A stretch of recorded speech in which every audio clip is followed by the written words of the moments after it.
عمرك وقفتي قدام المراية قبل كده وبصيتي لوشك وقلتي حاسة ان في حاجة مش مظبوطة، محتاجة اعدل حاجة في شكلي، اغير لون شعري، حاسة اني مش كفاية؟ دايما جواكي صوت بيقولك ان كلك عيوب، او ان عيوبك اكتر من مميزاتك، وان اي علاقة دخلتي فيها وفشلت ده بسببك. احب اقولك انتي مش لوحدك، احنا معظمنا اتربينا على اننا ننتقد نفسنا اكتر من نحبها. بس النتيجة ايه؟ علاقات بايظة، اختيارات غلط، دوامة من جلد الذات ما بتعرفيش تطلعي منها. النهاردة هتكلم معاكي بصدق وهنعرف احنا ليه ما بنعرفش نحب نفسنا، وازاي ده بيأثر على كل حاجة في حياتنا. لان كتير مننا فاكر ان حب الذات ده رفاهية او دلع او حاجة ملهاش لازمة، بس الحقيقة ان حبك لنفسك هو الاساس لكل حاجة في حياتك. علاقاتك، شغلك، علاقاتك بالناس، حياتك، وحتى بطريقة تفكيرك عن مستقبلك. على فكرة نقص حب الذات مش بيظهر دايما في شكل واضح، ساعات بيظهر في مواقف بسيطة، زي انك دايما بتفضلي كل الناس عليكي، او انك دايما بتستحقي وبتختاري اقل حاجة قدامك، او بتتحملي علاقات مؤذية عشان ما يتقالكيش انتي فاشلة وعلاقاتك الفاشلة كتير. بس في الحلقة دي هنتكلم بعمق عن الاسباب النفسية اللي بتخليكي فعلا ما تعرفيش تحبي نفسك، والعلامات اللي ممكن ما تاخديش بالك منها اللي بتقولك انك ما بتحبيش نفسك، واخطر النتائج اللي بتحصل من جواكي ومن حواليكي وانتي برضو مش واخدة بالك منها. وكمان هنتعلم خطوات بسيطة وفعالة نقدر نرجع بيها نحب نفسنا زي الأول.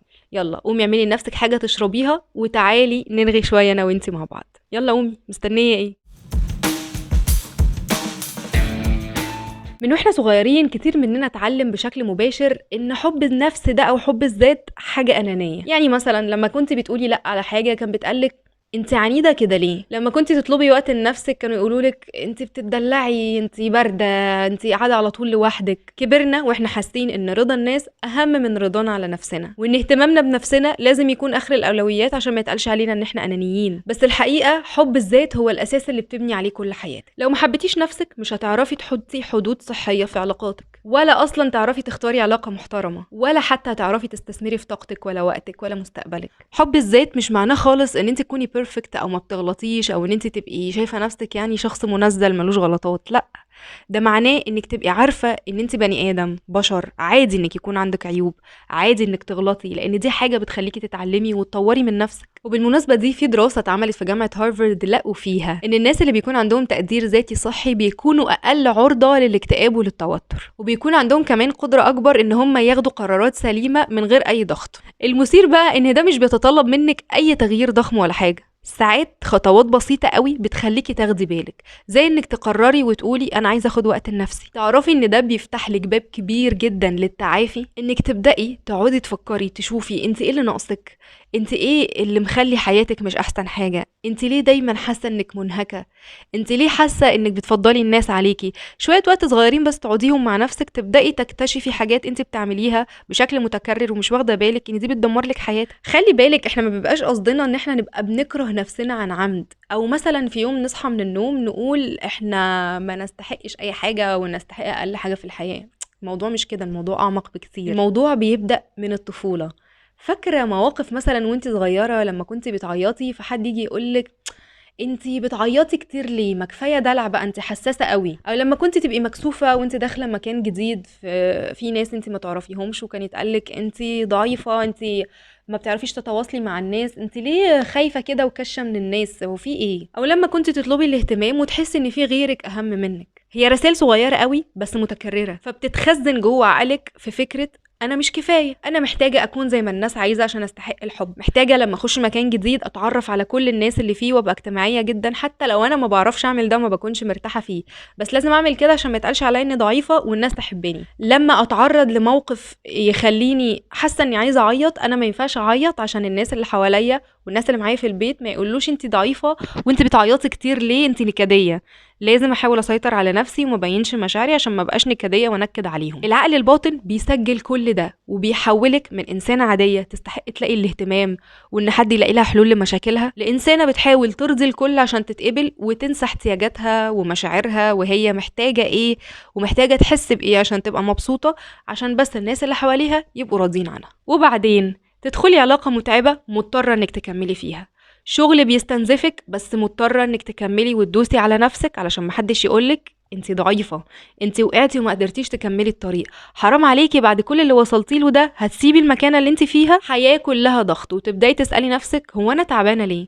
الإجابة بسيطة جدا بس صعبة جدا، انت تعبانة عشان انت مش عارفة تحبي نفسك. في دراسة نفسية اتنشرت في جورنال اوف بيرسوناليتي اتقال فيها ان ضعف حب الذات مرتبط ارتباط مباشر بانخفاض جودة الحياة وبزيادة الإحساس بالوحدة حتى لو انت وسط الناس، والنتيجة تفضلي دايما عايشة عشان بس ترضي الناس اللي حواليكي، تجلدي نفسك على كل غلطة وتحسي دايما ان في حاجة ناقصة جواكي. على فكرة نقص حب الذات مش بس بيخليكي حزينة ومكتئبة. طب ايه المشكلة يا ياسمين؟ عادي، مشكلة نفسية زي اي حد، كلنا عندنا مشاكل نفسية ومتعايشين معاها عادي. عايزة اقولك الموضوع خطير جدا وبيغير شكل حياتك بالكامل وانت مش واخدة بالك. اصل خلي بالك، اول حاجة انت لما ما تحبيش نفسك هيخليكي ما تعرفيش تختاري علاقة صحية تدخلي فيها. انت دايما متخزن في عقلك الباطن ان انت ما تستاهليش حد كفاية يحترمك ويقدرك، فتفضلي مكملة مع اللي بيأذيكي او اللي مش بيحترمك او اللي بيهملك، وتسمي ده حب لمجرد انك خايفة تبقي لوحدك. تاني حاجة انه بيخلي دايما عندك احساس بجلد الذات مستمر، بتغفري للناس بسرعة وتقعدي تقولي معلش وتجيبي لهم اعذار، يمكن ما كانش قصدهم، يمكن ما خدوش بالهم، يمكن دي طبيعتهم،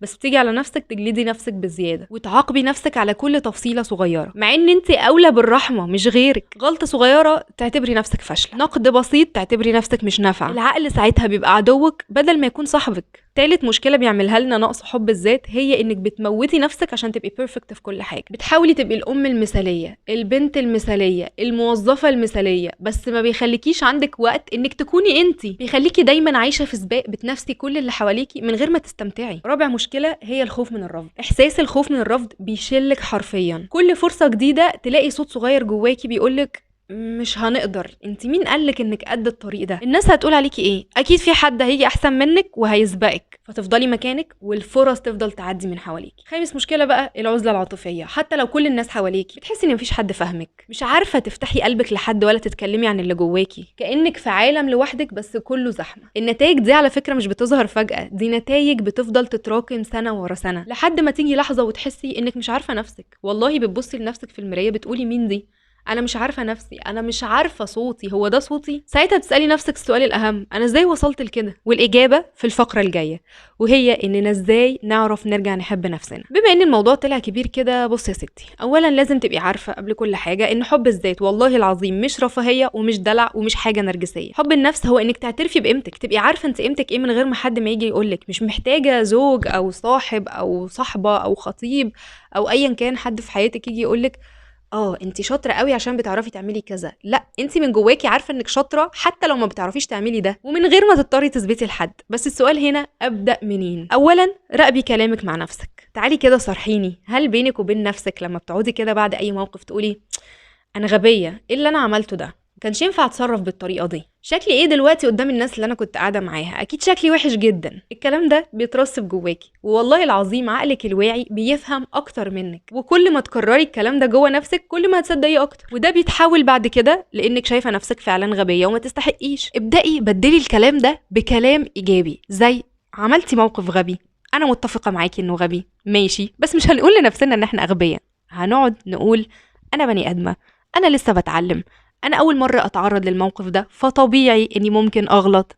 تقبلي ده، تقبلي طبيعتك كبشر. تاني حاجة، اعرفي احتياجاتك ولبيها. هو انت لو بتحبي حد ايه اول حاجة بتعمليها؟ انك دايما تبقي مهتمة بيه، تسألي مالك، محتاج ايه؟ طب مش نفسنا اولى بقى؟ مش نقعد مع نفسنا نسألها مالك يا حبيبتي، محتاجة ايه عشان تحبي نفسك؟ ايه اللي بيستنزفني؟ ايه اللي بيسعدني؟ اعرفي مشاعرك وركزي انك تلبي احتياجاتك دي حتى لو بحاجات بسيطة. تالت حاجة، حددي حدودك. كل مرة بتوقفي حاجة مش على هواكي وما بتحبيهاش، دي راحة ليكي اكتر، وبتبعتي رسالة لنفسك ان رأيك هو اهم من اي حاجة. فتعلمي تقولي لا. والله ليه ما بتقولوش لا؟ قولي لا للناس اللي بتستهلكك، قولي لا للمواقف اللي بتستنزفك، قولي لا للتنازلات. اتنازل ليه اصلا؟ رابع حاجة بقى، احتفلي بنفسك. اي انجاز صغير عملتي احتفلي بنفسك، حتى لو دخلتي عملتي صينية مكرونة بالبشاميل وطلعت حلوة، يبقى انت شاطره، بتعرفي تعملي مكرونه بالبشاميل. ايه الشطاره دي؟ صدقيني كل حاجه بتتعبي فيها وتعمليها وتنجزيها صح تستاهل التقدير. افتخري بنفسك، اكتبي يا ستي الحاجات الحلوه اللي انت عملتيها وفخوره بيها، احكيها لحد بيحبك. اللحظات دي بتبني جواكي حب حقيقي لنفسك. خامس حاجه بقى، اطلبي الدعم لو محتاجاه. مش عيب انك تحتاجي مساعده من الناس اللي حواليكي، انت بس اللي اتربيتي ان ده عيب. بس هو مش عيب خالص. لو حاسه انك مش عارفه تتخلصي من مشاعر سلبيه جواكي بقالها سنين، روحي لحد معالج نفسي اتكلمي معاه، ودلوقتي بقوا موجودين كتير جدا حتى لو اونلاين. طلب المساعده مش ضعف، دي شجاعه. الفقره الخامسه، ازاي حب النفس يبقى اسلوب حياه. طيب ازاي حب النفس يبقى اسلوب حياه؟ الفكره مش ان انت تسمعي الفيديو ده النهارده وتجري تتحمسي وتقولي ايوه انا هبدا، وتصحي بكره ناسيه كل حاجه، لان حب النفس مش قرار لحظي، دي عاده بتبنيها كل يوم بحته صغيره. ابداي بحاجه واحده بس، مش لازم كل التمرين والتغييرات اللي انت قريتي عنها تبداي تعمليها من دلوقتي. اختاري عاده صغيره وكرريها كل يوم، زي انك تكتبي حتى اهم 3 حاجات انت مبسوطه بيهم في حياتك، او انك تاخدي 10 دقايق لنفسك من غير تليفون، من غير اي حاجه. اقعدي مع نفسك كده في الفراغ، هيمي في الفراغ، اعملي ده. واخر تمرين يبان انه سهل جدا، بس صدقيني ده اصعبهم، انك تقفي تتكلمي مع نفسك في المرايه. طبعا الناس هتقول عليكي مجنونه، بس مش مهم، حاولي تعملي ده وانت لوحدك كده في اوضتك ومفيش حد شايفك. قولي ايه الحلاوه دي، ايه الابداع ده، سبحان الله، ايه العيون الجميله دي، ايه البق المنمنم الصغير ده. اقعدي امدحي في نفسك، استمري حتى لو وقعتي. اكيد هيجي عليكي ايام هتحسي انك مش طايقه نفسك، وهتقعدي تقولي لنفسك برضو كلام سلبي لو اتعرضتي لحاجه مش تمام، او وافقتي على حاجه انت مش مرتاحه ليها.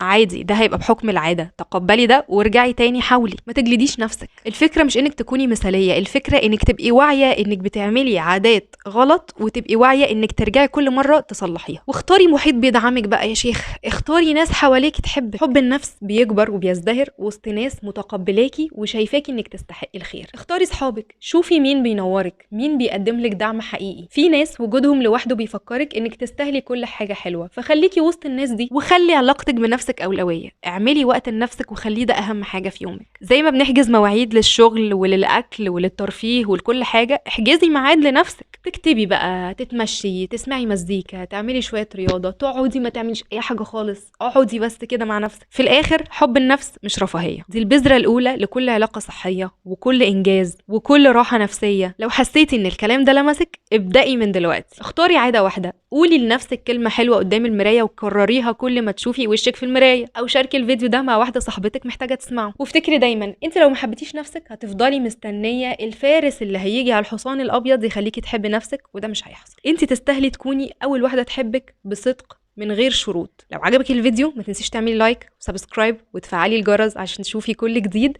وتستني الفيديوهات الجاية اللي هتبقى كلها للبنات، كلها تحفيز وطاقة ايجابية وحاجات هتعجبك كتير قوي.